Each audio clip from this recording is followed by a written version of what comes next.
Hello student, good morning student. आज के lecture में हम प्रॉपर्टी बेस्ड क्वेश्चन सॉल्व करेंगे। देखो इस क्वेश्चन में क्या गिवन है। यह क्वेश्चन 2015 में पूछा गया है। इस क्वेश्चन में गिवन यही है, डिटर्मिनेंट इक्वेशन गिवन है और ये कहा गया है x इक्वल टू 1 इस डिटर्मिनेंट इक्वेशन का रूट्स है। तो रिमेनिंग रूट्स फाइंड आउट करना है, ठीक है। तो इसमें देखो स्टूडेंट, इसमें यह भी शो करना है कि x इक्वल टू 1 इस इक्वेशन का रूट्स है, यह भी शो करना है। और जब ये प्रमाणित हो जाए कि x equal to 1 determinant equation का रूट्स है, तो रिमेनिंग रूट्स भी फाइंड आउट करना है। देखो स्टूडेंट, एक बात आपको पता होना चाहिए, जैसे मान लो x square plus 5x plus 6 equal to 0, ये क्वाड्रेटिक इक्वेशन है। जब ये क्वाड्रेटिक इक्वेशन है स्टूडेंट, तो इसके root x equal to -2 confirm है। अगर मान लो x इक्वल टू -2 इस इक्वेशन का रूट्स है, तो x इक्वल टू -2 इस इक्वेशन को सेटिस्फाई करेगा। ध्यान से सुनो स्टूडेंट, x इक्वल टू -2 इस इक्वेशन का रूट्स है, तो x इक्वल टू -2 इस इक्वेशन को सेटिस्फाई करेगा। मतलब स्टूडेंट x इक्वल टू -2 इस समीकरण का, इस द्विघातीय समीकरण का अगर मूल है, तो निश्चित रूप से x इक्वल टू -2 इस समीकरण को संतुष्ट करेगा। संतुष्ट करने का मतलब यही होता है कि जिस जिस प्लेस पर x है उस प्लेस पर -2 रखो। तो रखकर सॉल्व करो, -2 का square plus 5 into -2 plus 6 equal to 0। यहां देखो सिंप्लीफिकेशन करेंगे तो 4 plus 5 into -2 plus 6 equal to 0। ये देखो प्लस वाला पोर्शन है, इसको ऐड कर लो तो 10 हो गया। और यहां से सिंप्लीफिकेशन करो तो -10 हो गया इक्वल टू 0, 0 इक्वल टू 0। इसका मतलब स्टूडेंट x इक्वल टू -2 इस इक्वेशन को सेटिस्फाई कर रहा है। तो कंफर्म है कि x इक्वल टू -2 इस क्वाड्रेटिक इक्वेशन का रूट्स है। x इक्वल टू -2 इस क्वाड्रेटिक इक्वेशन का रूट्स है। ये आप हाई स्कूल में पढ़े होगे ना। वही कॉन्सेप्ट यहां पर अप्लाई करेंगे। वहां पर क्वाड्रेटिक इक्वेशन था स्टूडेंट, यहां पर डिटर्मिनेंट इक्वेशन है। तो कोई दिक्कत नहीं स्टूडेंट, जैसे वहां पर सेटिस्फाई करता है वैसे यहां भी सेटिस्फाई करेगा, ठीक है ना। ये बात है।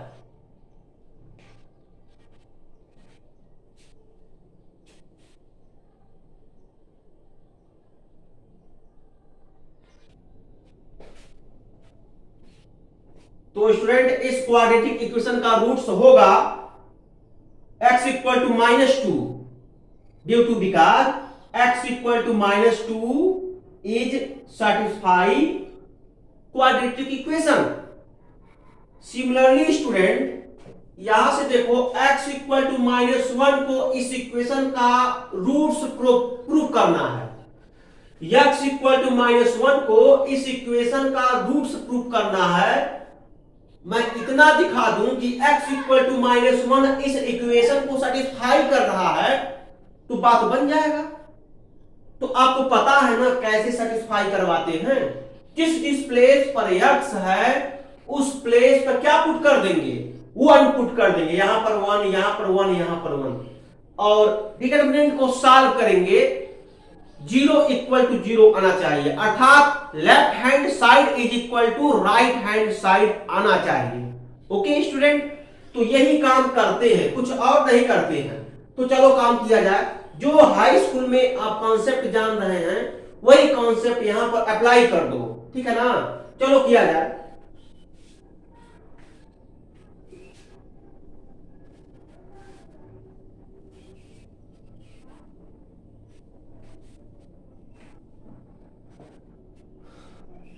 x equal to 1 put in determinant x plus 1 3 5 2 x plus 2 5 2 3 x plus 4 equal to 0। ठीक है स्टूडेंट, मतलब x इक्वल टू 1 समीकरण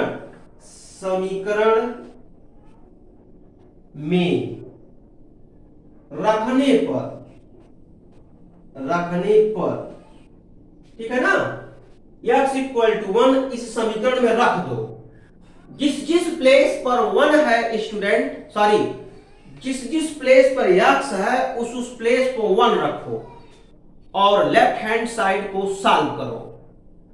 जब स्टूडेंट दोनों साइड इक्वल हो जाएंगे तो बोल देंगे x equal to 1 determinant equation को सेटिस्फाई कर रहा है, अर्थात संतुष्ट कर रहा है। तो जब इसके ऐसा होता है तो हम कह देंगे कि यह क्या हो जाएगा, इक्वेशन का रूट्स हो जाएगा। यही शो करना है, तो चलो किया जाए। तो जिस प्लेस पर अर्थात विच विल इंप्लाई, ये इक्वेशन है तो ये इंप्लाई करेगा x इक्वल टू 1 यहां पर पुट करो तो 1 प्लस 1 3 5 2 1 प्लस 2 5 2 3 x प्लस यानी 1 प्लस 4 1 प्लस 4 इक्वल टू 0। अब देखो स्टूडेंट, इसको थोड़ा और सॉल्व करो,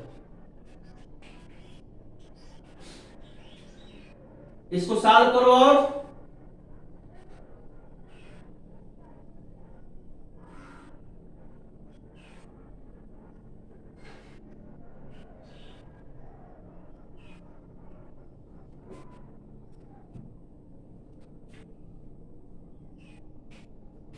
तो विच इंप्लाई डिटर्मिनेंट्स, इसको सॉल्व करो, यह हो गया 2 3 5 2 3 5 2 3 5। अब any two row equal, it means student R1 equal to R2।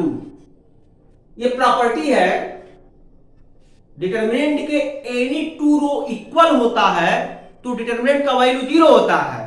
तो उस प्रॉपर्टी के थ्रू स्टूडेंट हम क्या कर देंगे, लेफ्ट हैंड साइड को 0 कर देंगे, मतलब डिटर्मिनेंट का वैल्यू 0 हो रहा है। ठीक है ना, तो अगला स्टेप,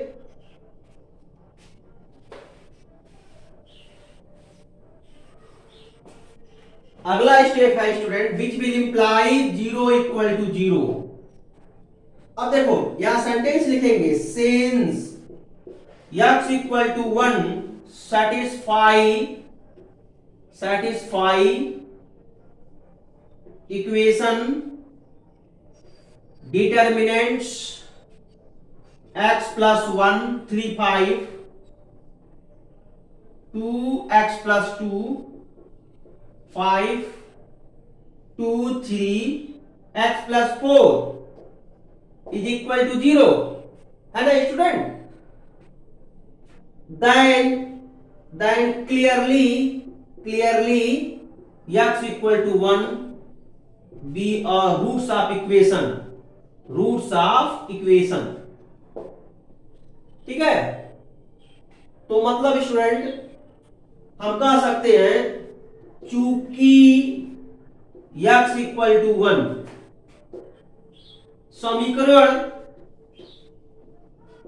समीकरण determinants x plus 1 2 3 x plus 2 5 5 2 3 x plus 4 is equal to 0। यहां देखो स्टूडेंट, चूंकि x इक्वल टू 1 समीकरण इतना को संतुष्ट करता है,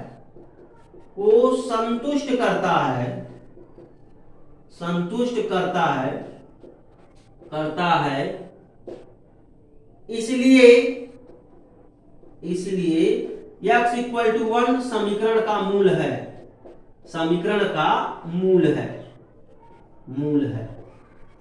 ठीक है, स्टूडेंट दोनों लैंग्वेज है, इंग्लिश मीडियम और हिंदी मीडियम के स्टूडेंट आप लोग समझे, इंग्लिश मीडियम वाले इंग्लिश मीडियम का लैंग्वेज इस्तेमाल कर देंगे और हिंदी मीडियम वाले हिंदी मीडियम का लैंग्वेज इस्तेमाल करेंगे।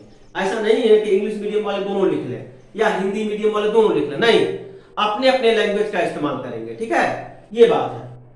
तो ये कंप्लीट जो है अभी इसका हाफ सॉल्यूशन मिला।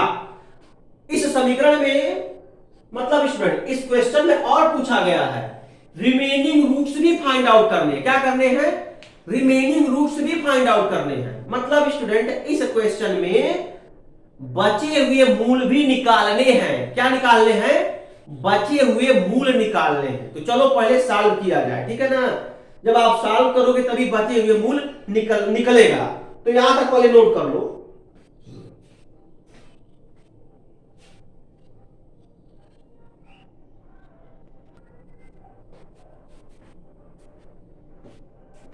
अब देखो स्टूडेंट, अब इसके रिमेनिंग रूट्स निकालने हैं। अच्छा स्टूडेंट, मैं ये पूछ रहा हूं आपसे, ये जो आप इक्वेशन देख रहे हैं, मैं आपसे ये पूछूं कि जब आप इस डिटरमिनेंट को सॉल्व करो तो जो इक्वेशन कंस्ट्रक्शन होगा वह क्वाड्रेटिक इक्वेशन होगा कि क्या होगा? तो आपको बताना चाहिए स्टूडेंट, जब हम इस डिटरमिनेंट को सॉल्व करेंगे, मान लो R1 के रिस्पेक्ट में एक्सपेंड करके इस डिटरमिनेंट को सॉल्व करेंगे तो कंफर्म है स्टूडेंट क्यूबिक इक्वेशन होगा। हिंदी मीडियम वाले स्टूडेंट जरा ध्यान दें, जब इस सारणी को प्रथम पंक्ति के सापेक्ष विस्तार करेंगे तो कंफर्म है यह क्यूबिक इक्वेशन होगा। ठीक है ना, ये आप समझ लेना चाहिए आप लोगों को। तो अब बताओ, जब क्वाड्रेटिक इक्वेशन होता है तो उसके दो रूट मिलते हैं। मतलब जब द्विघात समीकरण होता है तो उससे कितने रूट्स मिलते हैं? उसके दो मूल मिलते हैं। ठीक है, दो मूल होते हैं। द्विघात समीकरण के दो मूल होते हैं। और जब त्रिघात समीकरण होता है, त्रिघात मतलब क्यूबिक इक्वेशन, जब त्रिघात समीकरण होता है तो उसके तीन मूल होते हैं। समझ में आया स्टूडेंट? क्यूबिक इक्वेशन के 3 रूट्स होते हैं, क्वाड्रेटिक इक्वेशन के 2 रूट्स होते हैं। ठीक है, तो अब देखो एक रूट्स तो हम निकाल ही लिए, x इक्वल टू 1 एक रूट्स है किसका? इस इक्वेशन का हमने कैलकुलेट कर लिया, लेकिन रिमेनिंग 2 रूट्स और आपको कैलकुलेट करने हैं। चलो कैलकुलेट किया जाए। यहां से देखो एलिमेंट्री ऑपरेशन लगाओ, R1 transformation R1 minus R2 which will imply that determinants x minus 1, यहां से कैलकुलेट करो तो 1 माइनस यानी minus common x minus 1। Actually में स्टूडेंट जब इस एलिमेंट से इस एलिमेंट को सब्ट्रैक्ट करोगे तो आएगा 1 माइनस एक्स आएगा। क्या आएगा? 1 माइनस एक्स आएगा। We take common this term minus 1, we obtain minus in bracket x minus 1। ठीक है, अब देखो 5 माइनस 5 इट मींस 0। मतलब स्टूडेंट जब इस एलिमेंट से इस एलिमेंट को घटाएंगे तो आएगा 1 माइनस एक्स। 1 माइनस एक्स में से माइनस 1 कॉमन ले लेंगे तो ये सिचुएशन आएगा। ठीक है ना, ये बात है। बाकी के रो चेंज नहीं होंगे, अर्थात 2x plus 2 5 2 3 x plus 4 is equal to 0। समझ में आया ना? अब देखो क्या करेंगे, इस जीरो को क्या लिख सकते हैं? इस जीरो को 0 इंटू एक्स माइनस 1 लिख सकते हैं ना। अब यहां पर प्रॉपर्टी फिफ्थ लगाओ, तो यहां लिखेंगे बाय यूजिंग प्रॉपर्टी फिफ्थ, मतलब गुणधर्म 5 से पांचवें गुणधर्म से, तो क्या हो जाएगा? Which will again imply x minus 1 in bracket 1 minus 1 0 2x plus 2 5 2 3 x plus 4। Okay student, अब यहां पर देखो एक एलिमेंट ऑलरेडी जीरो है, एक एलिमेंट और जीरो कर लो तो काम आसान हो जाएगा ना। It means student C1 transformation C1 plus C2 कर दिया। जब इस एलिमेंट को इसमें ऐड कर देंगे तो ये एलिमेंट जीरो हो जाएगा जीरो ना। तो कर दो, विच विल इंप्लाई x माइनस 1 और ये हो गया आपका जीरो, ये x प्लस 4, ये 5 minus 1 x plus 2 3 0 5 x plus 4, ये इक्वेशन है स्टूडेंट, ये जीरो होगा और ये is equal to again zero. ठीक है,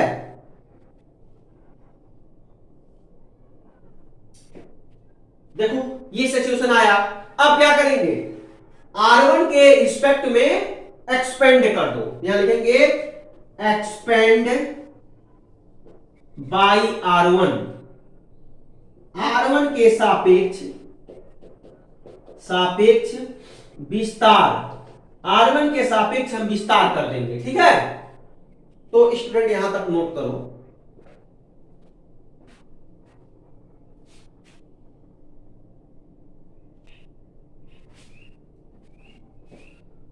अब देखो स्टूडेंट, जब R1 के सापेक्ष विस्तार करेंगे it means expand bye R1, तो देखो क्या ऑब्टेन होता है, x माइनस 1 इंटू, यहां पर देखो रो कॉलम इग्नोर करेंगे, इट मींस डिलीट करेंगे। तो देखो ये प्लस माइनस, यानी ये हो गया स्टूडेंट माइनस 1, ये -1 एलिमेंट ऑलरेडी माइनस, मैंने माइनस लिखा, deleting row and column, first row second column, तो first row second column delete कर देंगे। ऑब्टेन क्या है, x plus 4 5 x plus 4, okay, is equal to 0। अब इसको सॉल्व कर लो तो x माइनस 1 इंटू, ये माइनस 1 प्लस हो गया, अब ये हो गया x प्लस 4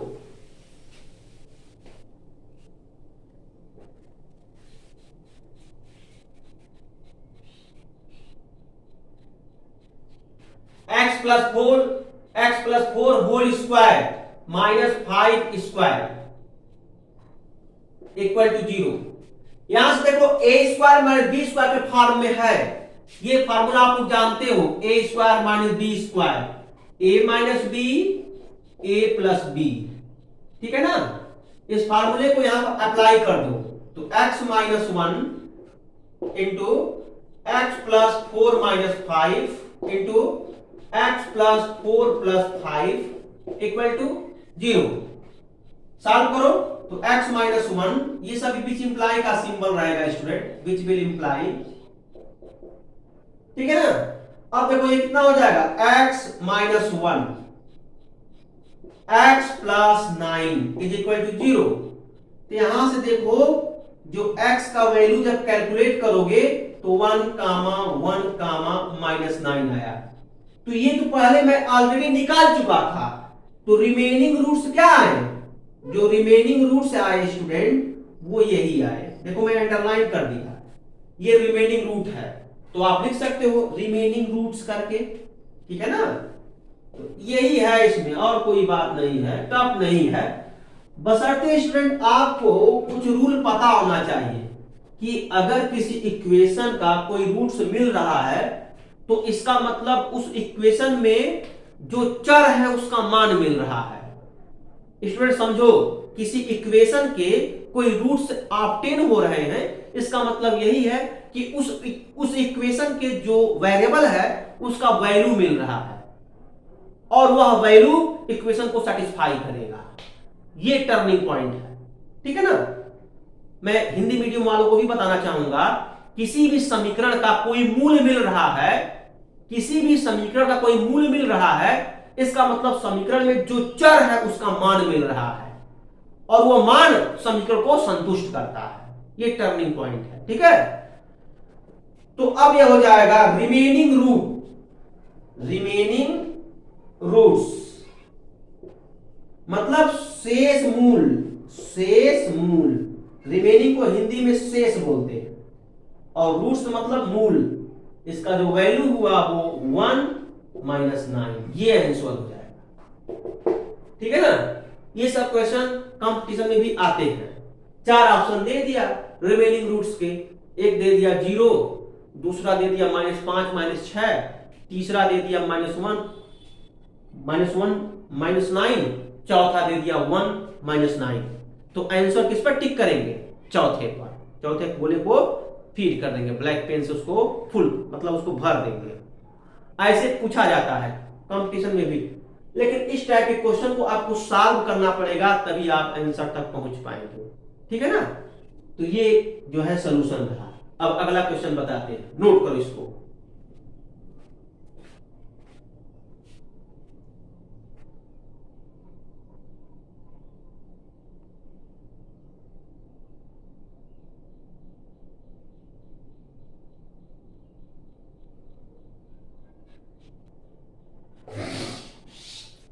हाँ तो स्टूडेंट देखो,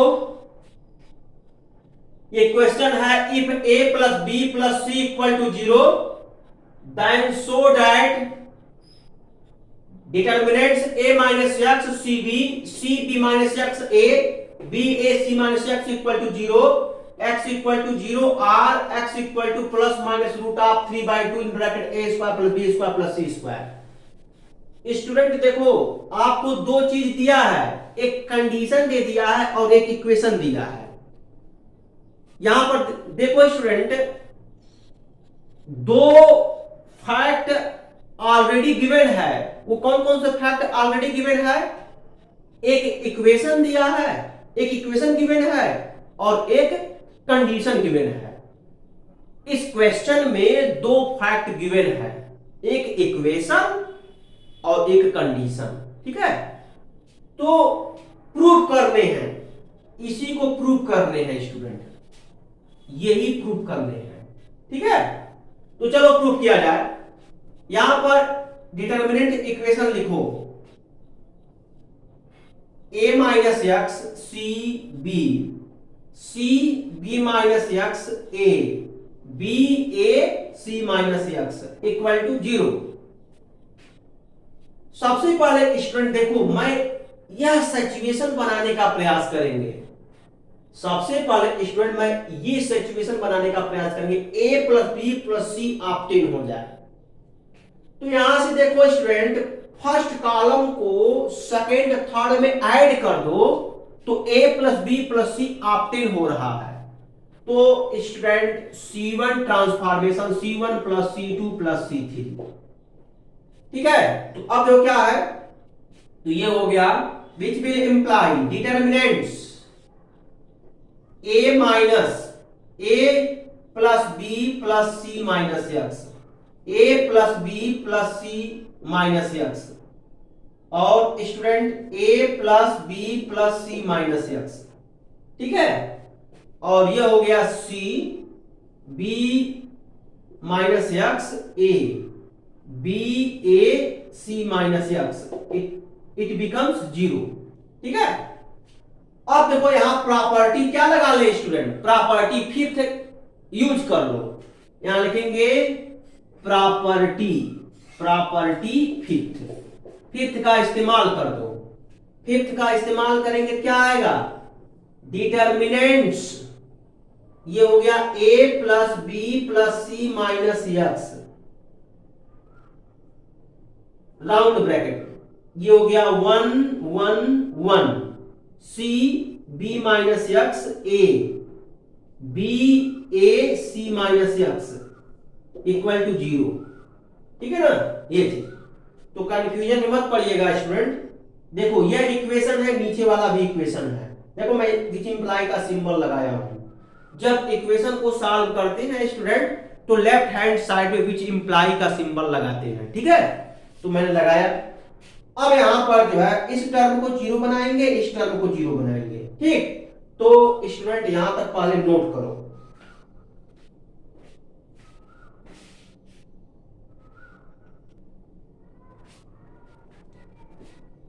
अब देखो यहां पर एलिमेंट्री ऑपरेशन लगाओ कि हो गया R1, सॉरी स्टूडेंट R2 को चेंज करेंगे, R2 transformation R2 minus R1, R3 transformation R3 minus R1, ये एलिमेंट्री ऑपरेशन लगाएंगे। मैं इसको चेंज नहीं करूंगा, इसको चेंज करूंगा। तो R2 ट्रांसफॉर्म करेंगे R2 में से R1 को सब्ट्रैक्ट करके, R3 को ट्रांसफॉर्म करेंगे R3 में से R1 को सब्ट्रैक्ट करके। स्टूडेंट देखो ये द्वितीय पंक्ति बदलेंगे, द्वितीय पंक्ति में से प्रथम पंक्ति घटा देंगे, और तृतीय पंक्ति भी बदलेंगे, तृतीय पंक्ति में से प्रथम पंक्ति को घटा देंगे। तो वही मैं यहां लिखा हूं। तो देखो क्या सिचुएशन आ रहा है, विच विल इंप्लाई डिटरमिनेंट्स, ये हो गया 1CB, यह 0 हो गया,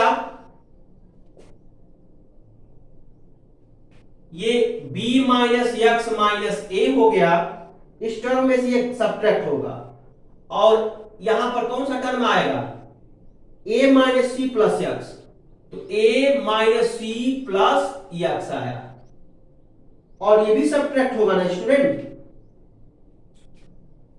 सॉरी स्टूडेंट यहां पर कुछ मिस्टेक हो रहा है,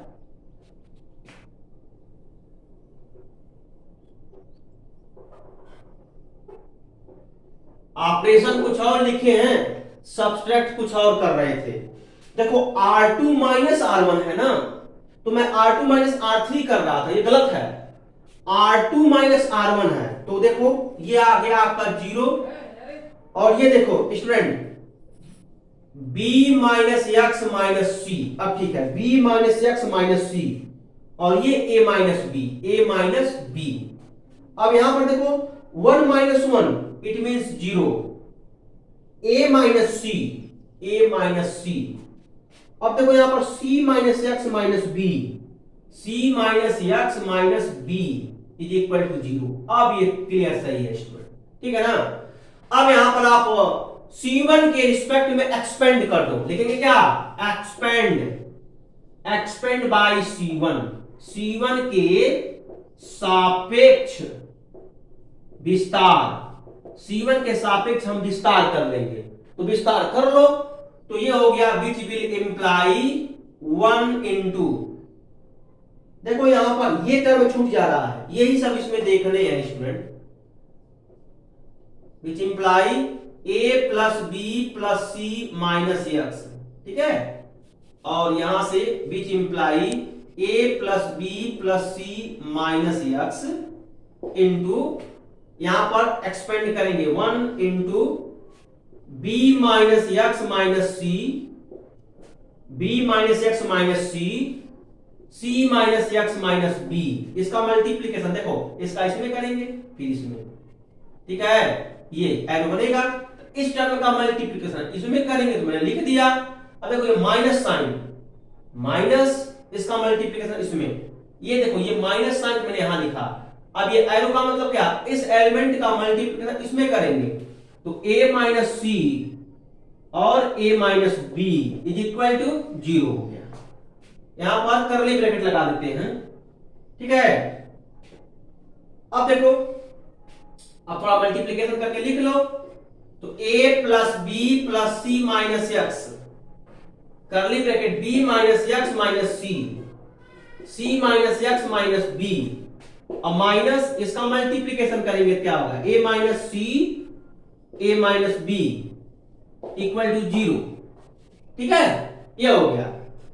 अब देखो ये क्लास 9th की चीज है स्टूडेंट, इसका मल्टीप्लाई आप कर सकते हो, टर्म बाय टर्म मल्टीप्लीकेशन करना है, और एग्जाम में भी स्टूडेंट इसका मल्टीप्लाई करके डायरेक्ट लिखना है, ऐसा नहीं कि टर्म बाय टर्म मल्टीप्लाई करके यहां दिखाओ, नहीं, बेसिक कैलकुलेशन है, आप रफ में सॉल्व करो और डायरेक्ट यहां इस्तेमाल कर दो, ठीक है। तो अब क्या करेंगे, A plus b plus c minus x into, इसका मल्टीप्लीकेशन स्टूडेंट मैं किया हूं, डायरेक्ट लिख देता हूं, ठीक है, और मुझे पूर्ण विश्वास है आप लोग भी डायरेक्ट ही लिखेंगे, या तो किसी को नहीं रहता है, कि इसका प्रोडक्ट क्या आएगा, जब इसको सिंप्लीफिकेशन करेंगे क्या आएगा, जब आप सॉल्व करोगे तभी मालूम चलेगा। तो इस टर्म को आप रफ में सॉल्व करेंगे, उसका सिंप्लीफिकेशन करेंगे, उसके बाद यहां डायरेक्ट लिखेंगे। ठीक है, जैसे मैं पहले से कैलकुलेशन किया हूं, मुझे पता है, तो मैं यहां डायरेक्ट लिख रहा हूं। ठीक,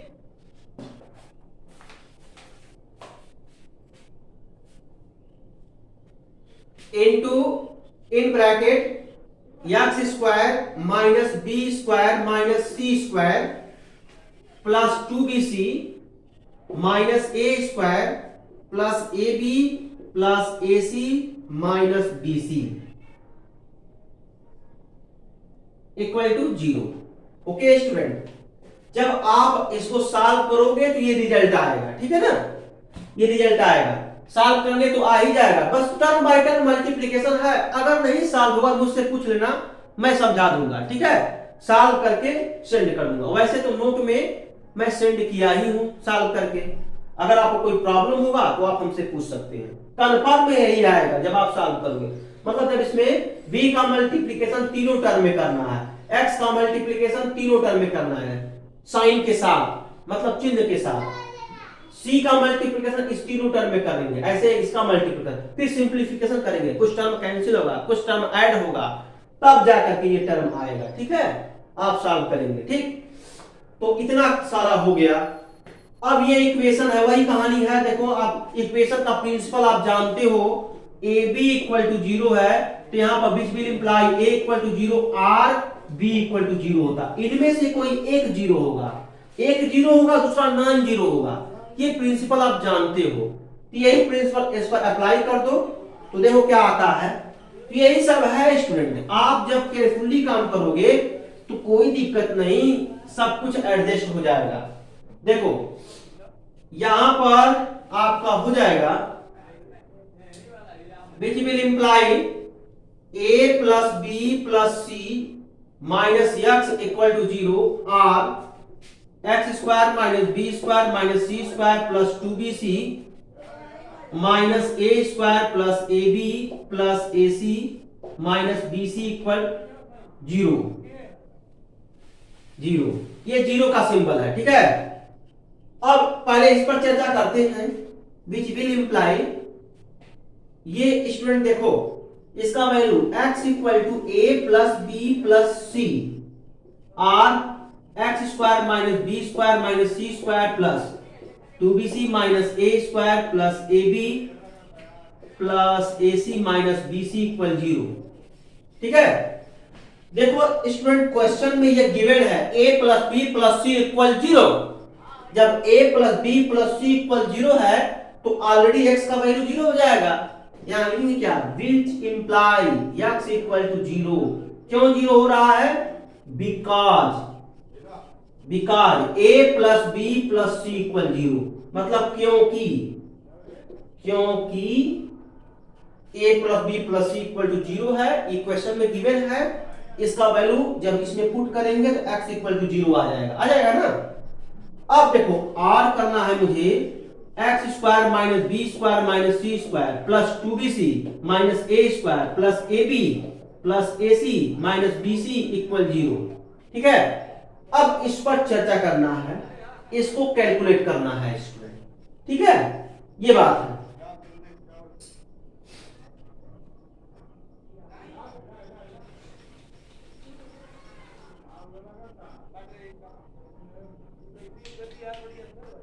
तो यहां तक आप लोग नोट करो पहले। ठीक है,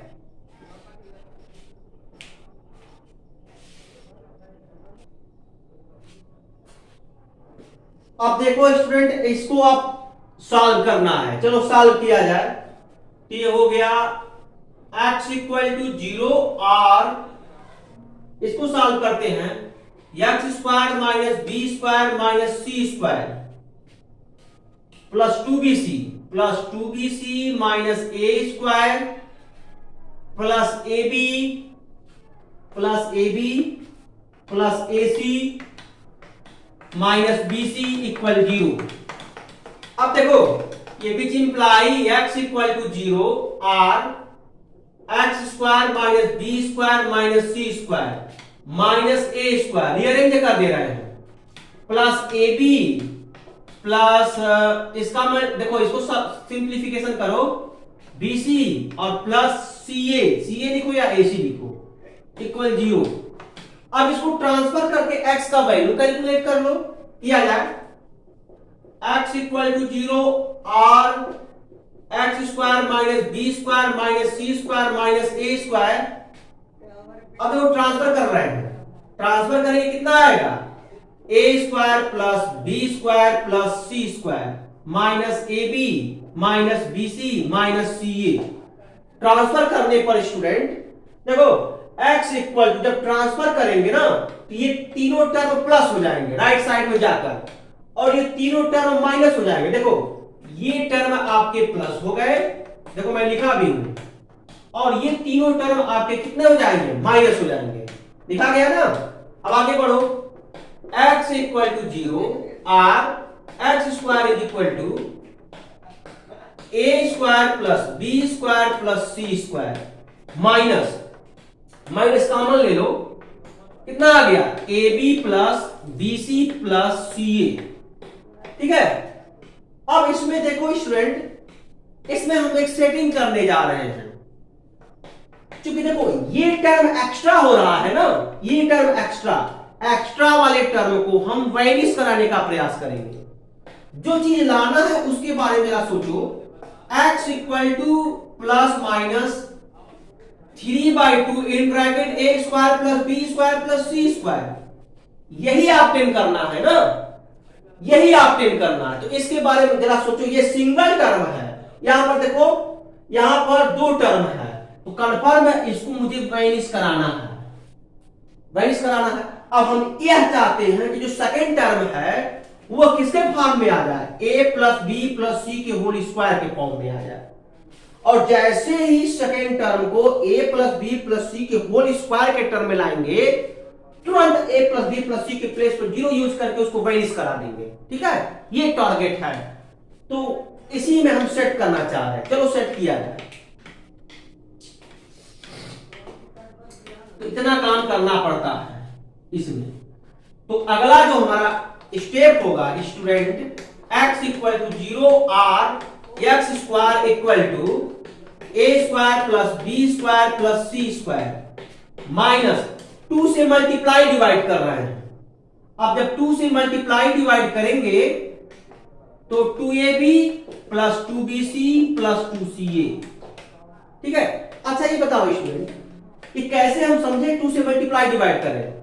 आपको फार्मूला पता होना चाहिए, a plus b plus c का whole square, a square plus B square plus C square plus 2ab plus 2bc plus 2ca।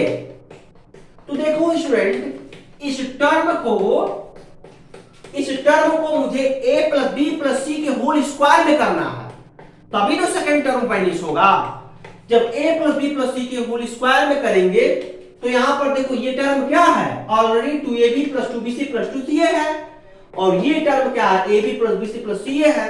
तो इसी को हम इसके जैसा किए हैं, 2ab plus 2bc plus 2ca। तो सिर्फ मल्टीप्लाई करोगे तो इक्वेशन चेंज होगा, तो डिवाइड भी करना पड़ेगा, इक्वेशन को चेंज भी नहीं करना है, तब जाकर के अपने जो है आंसर तक पहुंचोगे। ठीक है ना, तो इसलिए मल्टीप्लाई डिवाइड किए हैं। अब देखो मुझे इस टर्म को क्या करना है, a plus b plus c के होल स्क्वायर में कन्वर्ट करना है। ये टर्म तो आ गया, अभी भी ये टर्म बचा हुआ है स्टूडेंट। तो देखो यहां पर ऑलरेडी 1/2 है, तो देखो a square plus B square plus C square, अभी a square plus B square plus C square इसमें जब ऐड होगा तभी सेकेंड टर्म इसके जैसा होगा। तो अब देखो यहां पर 1/2 हाफ है ना, तो अब देखो यहां पर हम करेंगे क्या कि 1/2 a square plus B square plus C square add subtract करेंगे, तब जाकर के आंसर आएगा। मतलब स्टूडेंट इस टर्म में 1/2 a square plus B square plus a square plus B square plus C square जोड़ेंगे और घटाएंगे, तब जाकर के आंसर आएगा। ठीक है ना, चलो किया जाए वही। जब टर्म को समझोगे ना कहीं दिक्कत नहीं आएगा, आप सिस्टमेटिक कर ले जाओगे, और जब थोड़ा सोचोगे नहीं ऐसे होगा कैसे होगा तो दिक्कत होने लगेगा। देखो कितना क्या करेंगे, which imply x equal to 0 r x square equal to a square plus B square plus C square plus 1/2 a square plus B square plus C square. Okay, अब देखो मैंने 1/2 को ऐड किया, अब यही सब्ट्रैक्ट भी करेंगे तो -1/2 2ab प्लस 2bc